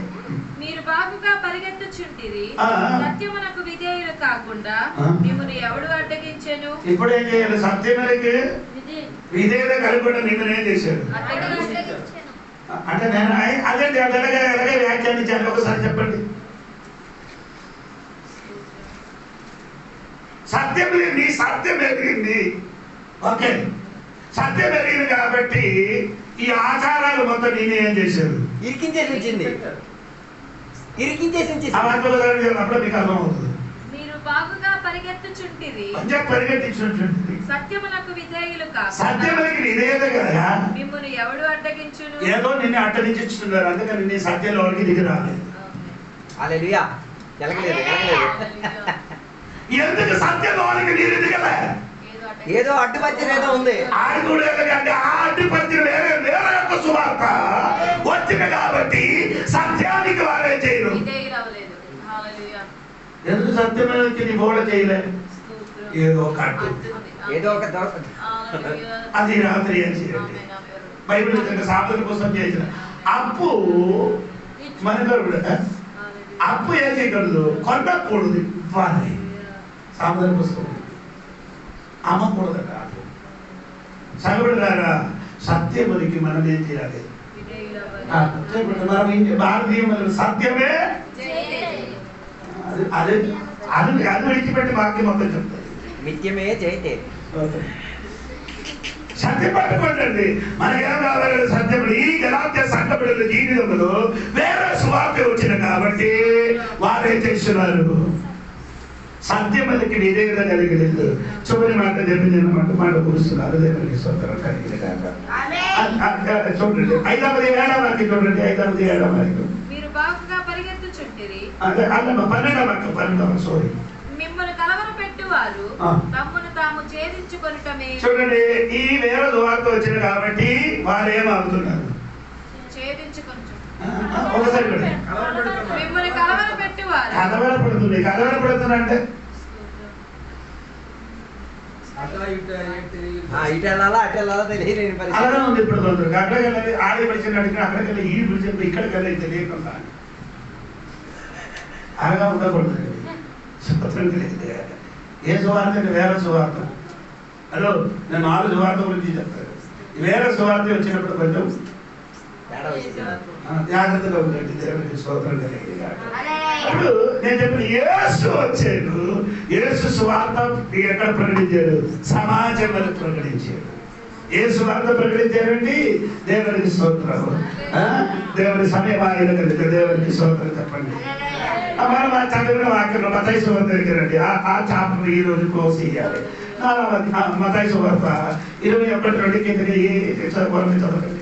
ఆయన అక్కడి నుండి వెళ్ళి జెబెదాయి కుమారుడైన యాకోబు, అతని సహోదరుడైన యోహాను అని మరి 2 సహోదరులు తమ తండ్రి అయిన జెబెదాయి యొద్ద దోణిలో తమ వలలు బాగు చేసుకొనుచుండగా చూచి వారిని పిలిచెను. వెంటనే వారు తమ దోణిని తన తండ్రిని విడిచిపెట్టి ఆయనను వెంబడించిరి. యేసు వారి సమాజ మందిరములో బోధించుచు దేవుని రాజ్యమును గూర్చిన సువార్తను ప్రకటించుచు ప్రజలలోని ప్రతి వ్యాధిని రోగమును స్వస్థపరచుచు గలిలయ అంతటా సంచరించెను. ఆయన కీర్తి సిరియా దేశం అంతటా వ్యాపించెను.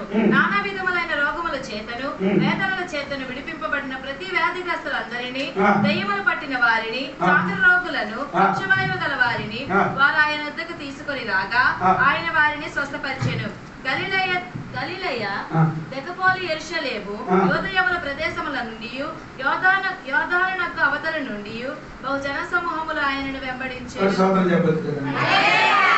అక్కడ ఒక్క పదం కూడా చెప్పాలి. దెకపోలి. దెకపోలి అంటే పదానికి అర్థం 10 పట్టణం. అర్థమైందా? ఈ చోటలన్నీ యేసు ఏం చేశారు? సువార్త ప్రకటించడం మాత్రం కాదు, వచ్చిన వాడికి అందరికి యేసు ఏం చేశారు? స్వస్థపరిచారు. యేసు కూడా కొన్ని సమయంలో ఏం చేయలేదు. ఎందుకు? అవిశ్వాసం. అది మాత్రం యేసు ఒకసారి ప్రార్థన చేసినప్పుడు కూడా ఏమవలే? స్వస్థత జరిగిందా? ఎవరికి? గుడ్డివాడికి. ఎక్కడ? మాట సువార్త 8 అధ్యాయం. అవును కదా? యేసు ప్రభు ఒకసారి ప్రార్థన ఎప్పుడు ఎలాగ మనుషులకి కనబడుతున్నారు అదేంటారా కనబడుతుంది. రెండవసారి మరణ ప్రార్థన చేసినప్పుడు మనుషులు ఎలాగ కనబడుతుంది అదే ఆయన అర్థం. యేసు ఎందుకు అలాగే 2 సార్లు ప్రార్థన చేశారు? మమ్మల్ని చెప్పండి, మీకు మనసు వచ్చింది. ఆయన అర్థం యేసు మమ్మల్ని నేర్పించింది. ఆయన ఒకసారి ప్రార్థన చేసే కొన్ని విషయంలోకి విడుదల మళ్ళీ ఏం చేయాలి? విడుదల జరిగిన వరకు ఏం చేయాలి? అదే దేవుడు అలాగే మీరు డాక్టర్ దగ్గరికి వెళ్తున్నారు, మెడిసిన్ వెళ్తే రోగం మారలేకపోతే డాక్టర్ మారుస్తుందా? ఆడ దగ్గరికి వెళ్ళి చెప్పలేదు, నీ ఇచ్చిన మెడిసిన్ నీ ఇచ్చిన మెడిసిన్ వల్ల నాకేం అవ్వలేదు. అప్పుడు డాక్టర్ గారు ఏం చేస్తుంది? ఇంకొకసారి మారలేదు, వేరే మెడిసిన్ ఇచ్చినప్పుడు ఏమవుతుంది? తగ్గుతుంది. దేవునికి స్తోత్రం. అది నేను చెప్పిన మాట ఏమంటే, దేవుడు ఒకసారి ప్రార్థన చేశారు, విడుదల జరగలేదు అనుకొని ఏసై గురించి పట్టకపోతుంది, మళ్ళీ మళ్ళీ నీవే చేయాలి. స్తోత్రం చెప్పండి. స్తోత్రం కలిగినగా యేసు ప్రభు రోగికి స్వస్థపరిచినట్టుగా మనకు కూడా స్వస్థపరచడానికి ఉన్న అధికారం యేసు మనకు ఇచ్చారు. యేసయ్య శిలువ మరణం వల్ల మనకేముంది? స్వస్థత ఉంది. అది మత్తయి సువార్తకి వచ్చినప్పుడు నేను జరిపిస్తాను. యేసయ్య శిలువ మరణం వల్ల మనకు ఏముంది? అవును, పాట పాడుతుంది కదా, మనం పాట పాడినా మీకు అర్థమైతే పాట ఉంది కదా. నా విన్నప్పుడు నిన్న వాళ్ళకు పాటలు కూడా ఉంది. నీ గాయాల వల్లనే అంక ఏముంది? హలో, అది ఎక్కడి నుంచి పాయింట్ వచ్చిందంటే మత్తయి సువార్త మొదటి మీద 2వ 24వ వాక్యం చదవండి. 2వ అధ్యాయం మొదటి మీద 2వ అధ్యాయం 24వ వాక్యం అనుకున్నాను. ఆయన దెబ్బలు ఆయన పొందిన గాయముల చేత మీరు స్వస్థత నొందిరి. యేసు ప్రభుకి ఎన్నిసారి కొరడాలతో కొట్టారు? ఒకటి తక్కువ, ఒకటి కొన్ని 40 తక్కువ 39 కొట్టారు. 40 అంటే చెప్తారు. ఒకటి తక్కువ 45. 39 సార్లు ఆయనకి. పాత నిబంధనలో ఎన్ని పుస్తకాలు ఉంది? హలో, అందరూ చెప్పండి, పాత నిబంధనలో ఎన్ని పుస్తకాలు ఉంది? 39 పుస్తకములు ఉంది పాత నిబంధన. ఈ 39 పుస్తకములు రాయబడిన సమస్త రోగం నుండి ఆయన డబ్బుల వలన మనకేముంది? అర్థమైన వాళ్ళ దేవునికి స్తోత్రం చెప్పండి. ఈ పాత నిబంధనలో రాయబడిన 39 పుస్తకములు ఎన్నెన్న రోగం గురించి రాయబడి ఉందో ఆ రోగం మొత్తం యేసయ్య డబ్బుల వలన మనకే కలిగిందండి. పిల్లలకి కలిగింది.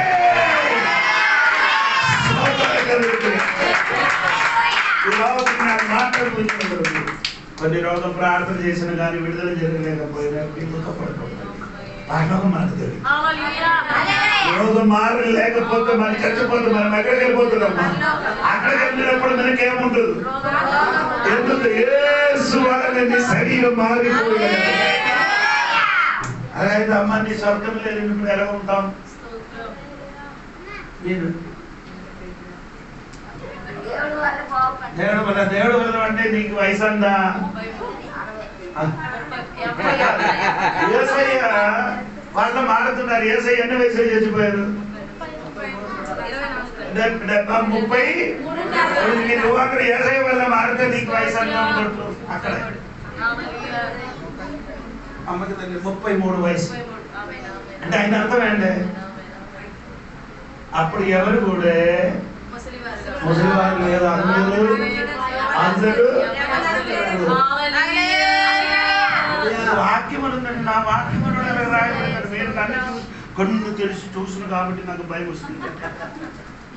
ఎక్కడ రాయబడిందండి అమ్మా? 110 కీర్తనం కదా, చదవండి. 110 చూడండి కీర్తనము. నేను కూడా చూస్తాను.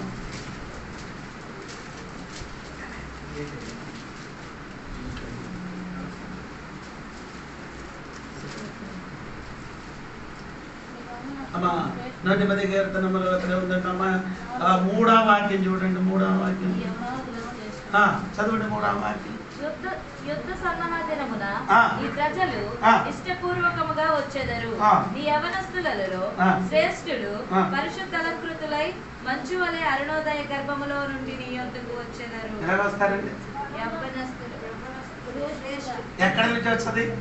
మంచు వలె, మంచు వలె అరుణోదయ గర్భములో నుండి అరుణోదయ గర్భము నుండి నీ యొద్దకు వచ్చెదరు. మనం రూపాంతరం చెందినప్పుడు ఎలాగ వస్తుందమ్మా? మంచు చెప్పు చెప్పు చెప్పు. మంచి వల్ల కాదు, ఎలాగ వస్తుంది? యవనస్తులు. రూపాంతరం పొందినప్పుడు మనం అందరం ముసలి వారు అందరు ఎలాగ ఉందండి? యవనస్తులు. ఓరి గట్టిగా స్తోత్రం చెప్పండి. ఇప్పటి వరకు మీకు అది తెలియదు. చచ్చిపోయినప్పుడు అందరూ ముసలి వారు నాకు అనుకుంటున్నారు. అవును కదా, ముసలి వారు అందరూ ఎలాగ అవుతున్నారు అనుకున్నారు. కాదమ్మా, ఇప్పుడు మన ముసలితనం ఉన్నారు కానీ అక్కడ ముసలితనం ఉండరు. యేసు వలన మారిపోయారు. అటువంటి శరీరం మనకు జరగబోతున్నారు. హల్లెలూయా. అప్పుడు కన్ను కనిపించదు, సరిగా కనిపిస్తుంది. నేను నా శరీరం లేదు, నొప్పి లేదు, రోగం లేదు. ఎందుకు నొప్పి రోగం లేదండి? యేసే శరీరం లేదు. లోకంలో జీవించినప్పుడు రోగం వచ్చింది ఆయనకి. యెషయా గ్రంథం 53 రోగము వచ్చినట్టుగా రాయబడి, ఆ రోగం మన రోగము వలన ఆయనకు వచ్చింది. కానీ యేసు వచ్చినప్పుడు మనకు రోగం లేకుండా ఒక శరీరం తెరుచుకొని మనం ఇక్కడ నుంచి పైకి ఎగిరిపోతున్నారు అన్నమాట. అప్పుడు యేసు 3.5 సంవత్సరం ఈ భూమిని జీవించిన రోగులకు స్వస్థపరిచారు. స్తోత్రం. ఎందుకంటే దేవునికి స్తోత్రం. దేవుడు సువార్త ఈ భూమిలో స్థాపింపబడడానికి దేవుడు ఏం చేశారు? అద్భుతాలు చేశారు. ఒక వాక్యం కూడా చదివిన మాట ముగుస్తున్నాయి. ఎబ్రీ పత్రిక 2వ అధ్యాయం 2-3 వాక్యం చదవండి. ఎందుకనగా ఎందుకనగా దేవదూతల ద్వారా పలుకబడిన వాక్యము స్థిరపరచబడినందున ప్రతి అతిక్రమమును అవిధేయతయు న్యాయమైన ప్రతిఫలము పొంది ఉండగా ఇంత గొప్ప రక్షణను మనము నిర్లక్ష్యము చేసిన ఎడల ఎలాగూ తప్పించుకొందుము. అట్టి రక్షణ ప్రభువు బోధించుట చేత ఆరంభమై దేవుడు తన చిత్తానుసారముగా సూచన క్రియల చేతను మహత్కార్యముల చేతను నానా విధములైన అద్భుతముల చేతను వివిధములైన పరిశుద్ధాత్మ వరములను అనుగ్రహించుట చేతను వారితో కూడా సాక్ష్యమిచ్చుచుండగా వినిన వారి చేత మనకు దృఢపరచబడేది. ఎందుకు అద్భుతములు సూచన క్రియలు అన్ని చేశారంటే ఆయన వాక్యం ఇక్కడ ఏం చేయాలి? స్థిరపరచాలి. దేవునికి స్తోత్రం. దేవుడు ఒక దేశంలో, ఒక పట్టణంలో, ఒక గ్రామంలో ఏదైనా అద్భుతం చేసి ఆయన వెనక్కి దేవునికి ఉద్దేశం ఉంది. ఏంటి ఉద్దేశం? దేవుడు వాక్య ఆ ఊర్లో ఏమవ్వాలి? స్థిరపరచబడాలి. ఈ దినములు మీరు కూడా ప్రార్థన చేయండి. దేవా, ఈ గ్రామములు కూడా దేవుడు ఒక గొప్ప అద్భుతం చేయండి ప్రభు. అద్భుతం చేసి దేవుడు వాక్యం ఇక్కడ ఏం చేయాలి? స్థిరపరచబడాలి. ఈ మాట ఇచ్చేది, ఆ మాట ఈ గ్రామములు జరిగిన కలిగిన ఇంతగా నేను కళ్ళుతో చుట్టను 18 సంవత్సరాల నడువు వంగి ఒక అమ్మ, ఇది మాయ కాదని అని చెప్పినది. దేవుని పాట చెప్పినప్పుడు మనిషి దగ్గరికి రావడానికి కారణం అదే. 18 సంవత్సరాల నడువు వంగి ఒక అమ్మ మన చర్చలో ఉంటుంది. 21 రోజు ఉపవాస ప్రార్థన ముగించడానికి 3 రోజు వాక్యం నిలబడినప్పుడు పరిశుద్ధాత్మ దేవుడు అందరూ ఆరాధన చేస్తున్నారండి. అందరు కింద పడిపోతున్నారు. నేను ఎవరికి తెలియ ముట్టలేదు, తట్టలేదు, అందరూ పడిపోయినప్పుడు దేవుడు నా చెవిలో వచ్చి మాట్లాడుతున్నారు. ఆ నడుము వంగి అమ్మ దగ్గరికి వెళ్ళి ప్రార్థన చేయండి. నేను చెప్పిన దేవా, 18 ఏంటి నుండి అమ్మ ఏం చేయలేదు, కర్ర పట్టుకుని వస్తుంది. దేవునికి స్తోత్రం కలిగింది. అప్పుడు ఏంటి, మళ్ళీ దేవుడు ఆత్మ నాకు చెప్పి నన్ను ముందుకేం చేశారు? చూసి వెళ్ళి నేను అమ్మ నడుమి మీద చెయ్యిలాగా ఉంచి యేసు నామములు కన్నంగా వచ్చిన అని చెప్పినప్పుడు నేను చెయ్యిలాగా వెళ్ళి కట్ట సౌండ్ వచ్చిందండి. అంతవరకు చెప్పి నడువు వంగి అమ్మ ఏమో నేను నడిచి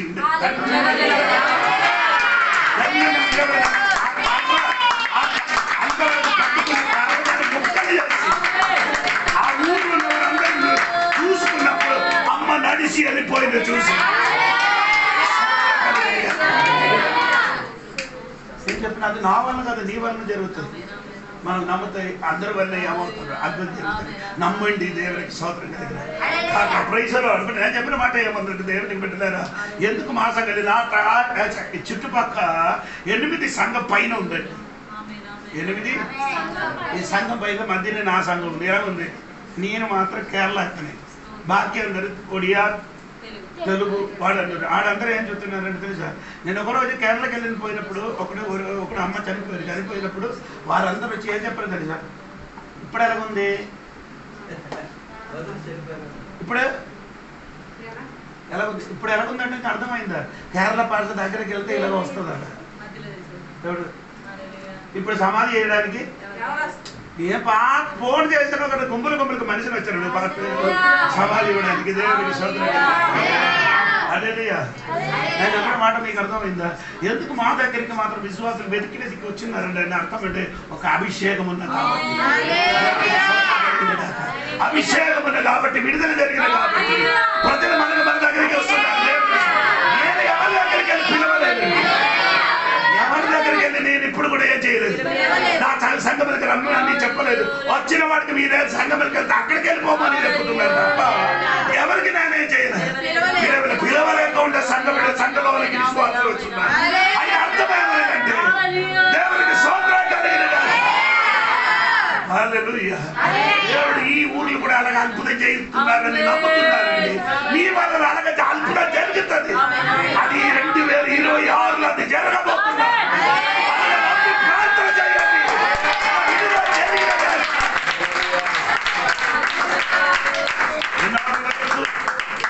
ఆత్మలకు రక్షింపబడకుండా అడ్డుపరుస్తాను. వెనక సమయం ఉంది. అడ్డుపరిచిన అభిషక్తులు అక్కడ వచ్చి అడ్డుకు పట్టినప్పుడు సమాధిలున్న ఆ దెయ్యం పట్టిన మనుషులు లేచారని బైబిల్ దైవరాసులైన అభిషక్తులు అడ్డుకు పట్టితే సాతానున్న చోటు నుండి సాతాను ఏమవుతుంది? లేస్తుంది. దేవుడు అభిషేకం అభిషేకం చెప్పిన పరిశుద్ధాత్మ దేవుడు నీ మీదకి కుమరిస్తాడు. అభిషేకం నీ మీద దిగితే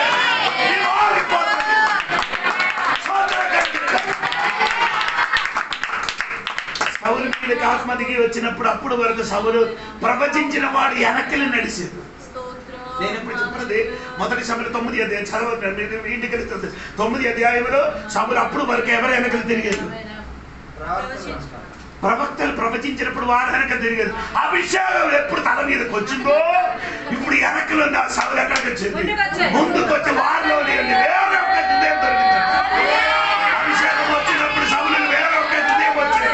హృదయం వచ్చిన మాట్లాడారు. ఆయన మీదకి ఏమొచ్చిందంటే దేవుడు ఆయన కూడా ప్రవచించారు. చెప్పండి.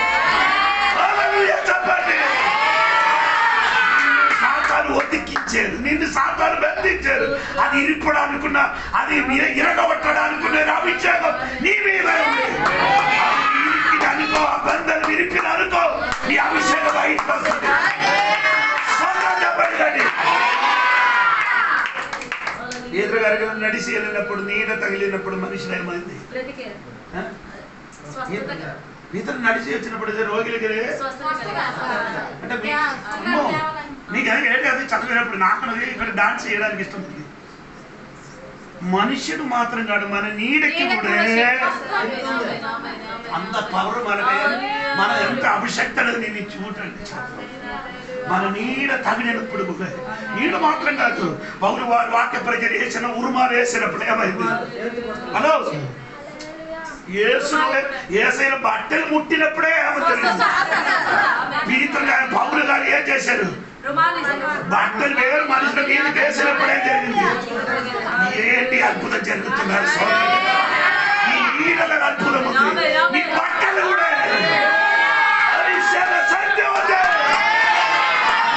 ఈ సంఘంలో జరిగినదా?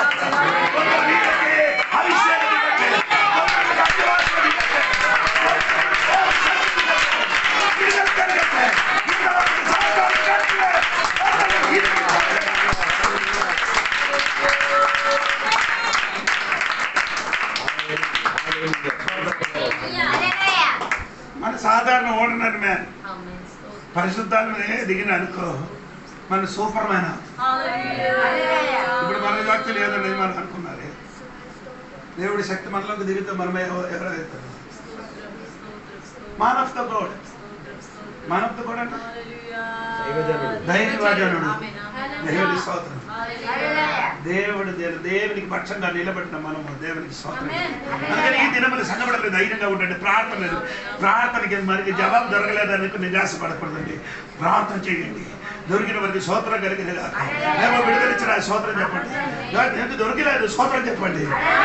విడుదల కలిగిన స్తోత్రం చెప్పండి. సంఘంలో విశ్వాసం ఇచ్చిన స్తోత్రం చెప్పండి. మన సంఘంలో అందరి ప్రార్థన ఆరాధన అన్ని ముగించిన తర్వాత నేను మైక్ పట్టుకున్నారు. ఎలా చెప్తున్నారు?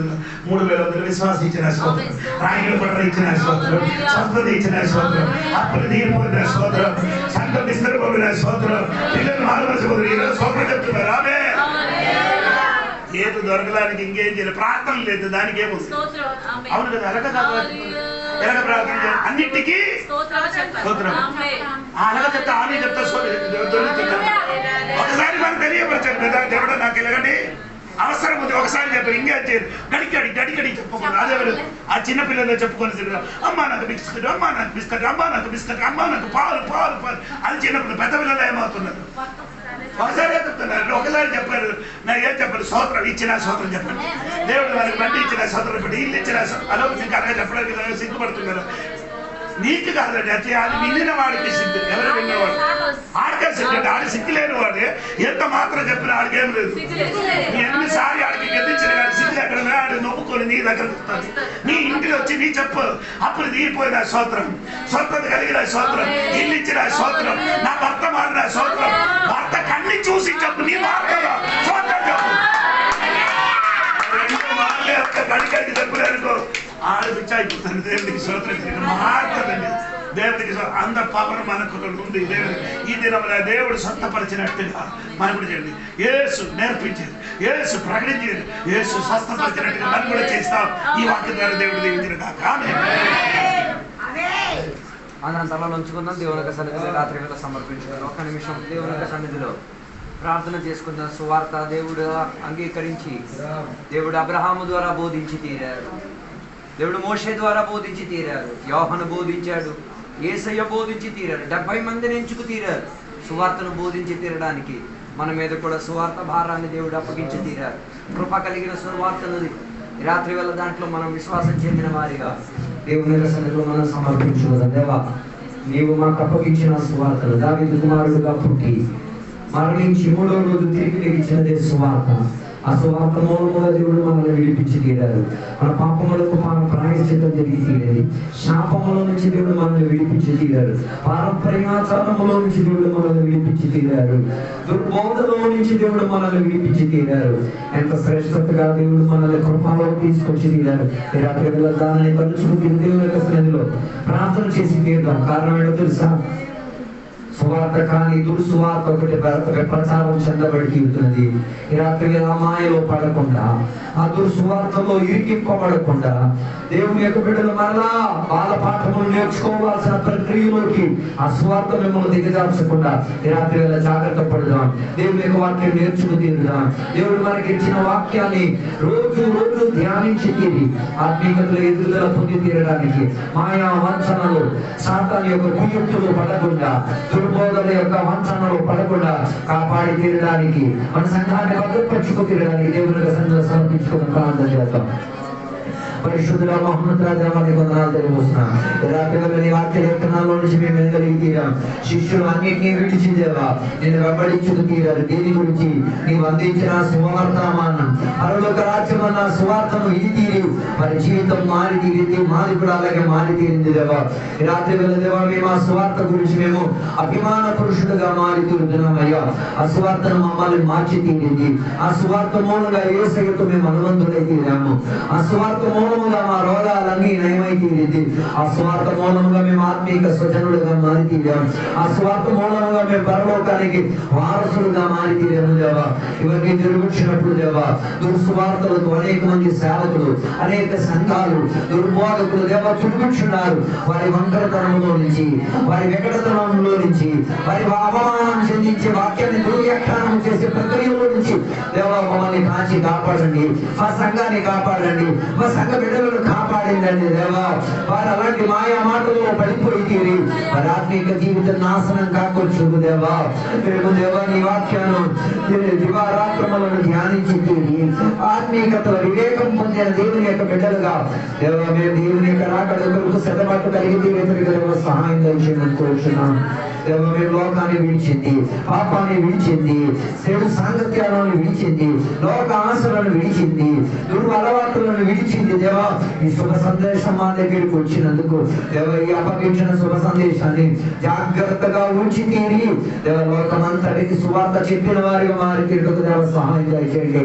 దేవ ఇప్పుడు మా సంఘంలో ఉన్న బిడ్డలు కాదు దేవ, ఇంకా అనేక మంది సంఘ బిడ్డలను సంపాదించుకు తీరడానికి మమ్మల్ని స్వార్థికులుగా మార్చండి దేవా. మా ద్వారా దేవుని యొక్క వాక్యం బోధింపబడి తీరాలి, మా ద్వారా స్వస్థతలు జరిగి తీరాలి, మా ద్వారా అద్భుత కార్యాలు జరిగి తీరాలి దేవా. మా ద్వారా గొప్ప సూచనలు జరిగి తీరాలి, వృద్ధి పొందిన వాళ్ళు లెగవాలి దేవ, కాలు చేతుల వాళ్ళు లేని వాళ్ళు నడిచి కొద్దిపి పరిగెట్టి తీరాలి దేవా. కనబడలేనట్టుగా ఉన్న అద్భుతాలు జరిగి తీరేదిగా మా చేతులను, మా నోరులను, మా అవయవములను దేవ బలపరచమని కోరుచున్నాం దేవా. దాని ద్వారా సత్య సువార్తను దేవా విస్తారపరచమని కోరుచున్నాం దేవా. ఈ రాత్రి వేళ సంఘ బిడ్డలందరినీ కూడా దీవించండి, ఆశీర్వదించండి. స్థానిక సంఘ కాపాడులను దీవించండి, ఆశీర్వదించండి దేవా. ఎంతసేపు వాక్యం బోధించిన సత్యములను మా హృదయములు మేము దాచిపెట్టుకు తీరి రాకడ కొరకు తయారై తీరుటకు దేవా సహాయపరచండి. ఈ రాత్రి వేళ నీ రాకడై తీరితే దేవా మేమందరం ఈ సత్య సువార్తను వహించుకు తీరి పరలోకానికి కొనిపోబడుటకు కృపా భాగ్యం దయచేయండి. ఒకవేళ నీ రాకడ ఆలస్యమై తీరితే ఇలాగే మరలా కలిసి నీ వాక్యమును ధ్యానించి నేర్చుకు తీరి దేవనేకులను దేవ సమకూర్చుకు తీరి దేవుని యొక్క రాజ్యం నిమిత్తం సువార్త నిమిత్తం తయారు చేసేందుకుగా కృపా భాగ్యం దయచేయండి దేవ. దీవెనలతో నింపినందుకు దేవానికి స్తోత్రం, సహాయం దయచేసినందుకు దేవానికి స్తోత్రం. యేసు నామమున అడిగి వేడుకున్న పరమ తండ్రి. తండ్రి యొక్క కుమారు యొక్క పరిశుద్ధాత్మక సహవాసం ఇప్పుడు వెళ్ళప్పుడు ఎక్కడ కూర్చున్న సంపాత్మలతో దేవా నేను అక్కడ వరకు తొలగించును గాక. యేసు రక్తమే జయం, యేసు వాక్యమే జయం, యేసు నామమే సంపూర్ణ కలుగును గాక. శబ్దము మూడుసార్లు వేదిద్దామా, మూడుసార్లు వేదిద్దామా, మూడుసార్లు వేదిద్దామా. అందరూ కూడా దీనిని సాధన చేద్దాం, సాధన చేద్దాం, సాధన చేద్దాం, మంచి ఆరోగ్యాన్ని